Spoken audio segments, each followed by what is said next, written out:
Halo, perkenalkan nama saya Josephine Christy dari Gizi A 2023 dengan 5 akhir 037. Di sini saya akan melakukan presentasi analisis pemenuhan zat gizi menggunakan metode Weight Food Record. Yang melatar belakangnya adalah untuk mengetahui tingkat kecukupan gizi diperlukan metode pengukuran yang akurat dan menggambarkan pola konsumsi dengan nyata. Dan salah satu metode yang bisa digunakan yaitu adalah Weight Food Record, di mana WFR ini dilakukan dengan menimbang seluruh bahan makanan dan minuman yang dikonsumsi oleh responden selama periode waktu tertentu, baik sebelum dan juga sesudah dimakan, sehingga bisa melakukan perhitungan yang lebih tepat dan akurat untuk menilai zat gizi yang dikonsumsi. Berikut adalah rumusan masalahnya. Yang selanjutnya ini adalah formulir dari individu, di mana formulir ini diisi oleh saya sendiri, Josephine Christy, yang berusia 20 tahun dengan jenis kelamin perempuan. Dan saya melakukan record 3 hari, yaitu pada tanggal 14 Oktober, 16 Oktober, dan 18 Oktober, di mana 2 hari adalah weekdays dan 1 hari adalah weekend. Di sini saya melakukan record dengan mencatat waktu makan, nama makanan, teknik pengolahan, bahan makanan, berat matang, ini sebelum dan juga sesudah dikonsumsi, total konsumsi, berat mentah, dan juga keterangan. Lalu berikutnya adalah total asupan dari individu.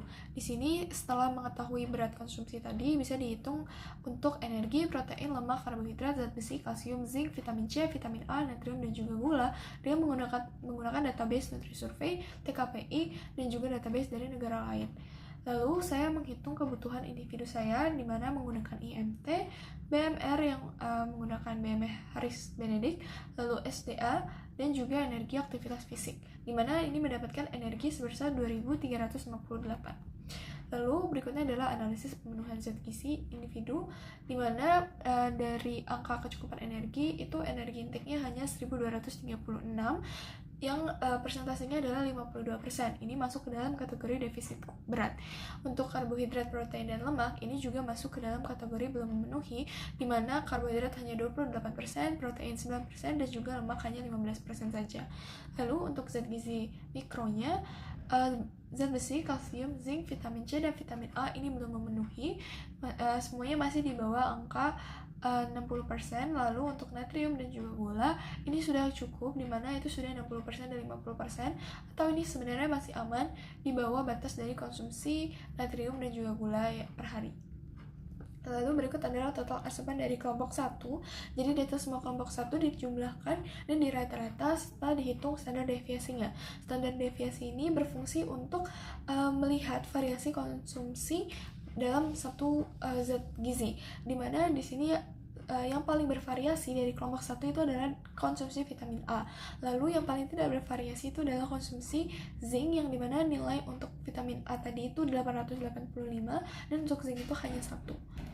Lalu berikutnya adalah analisis pemenuhan zat gizi kelompok, di mana untuk energi, karbohidrat, protein, dan lemak ini serta zat mikro dihitung menggunakan standar AKG perempuan usia 19-29 tahun, di mana untuk energinya itu belum memenuhi, karbohidrat belum memenuhi, protein juga belum, dan juga lemak belum, di mana ini semua masih di bawah dari yang seharusnya dipenuhi dalam perharinya.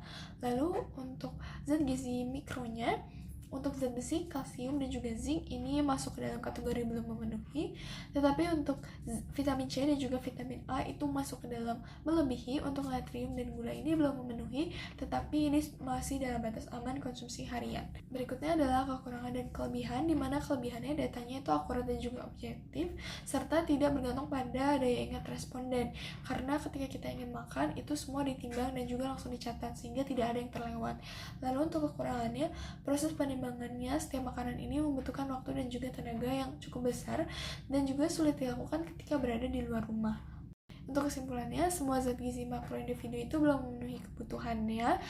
Lalu untuk zat gizi mikro individu itu juga belum memenuhi kebutuhannya.